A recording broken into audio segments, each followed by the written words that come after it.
ഓടിക്കോപ്പാ ചക്കന്റെ കൈമേ മുട്ടിയുണ്ട്.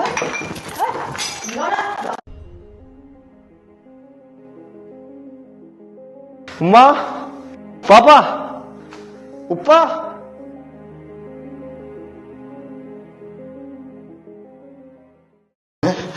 ഇതിന്റെ ഉപ്പാപ്പ മോനെ, ഇതിന്റെ ഉപ്പ ഇതിന്റെ ഉമ്മയും ഒന്നും ചെയ്യല മോനെ, നമ്മളൊന്നും ചെയ്യല മോനെ.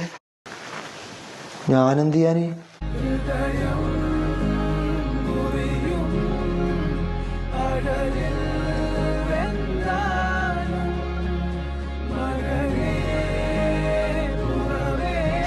എന്തല്ലോ ചിന്തിച്ചു കൂട്ടിപ്പോയല്ലോ ഉപ്പ. മക്കളെ പഠിച്ച് ജീവിക്കുന്ന കാലം വന്നു പോയല്ലോ മോനെ.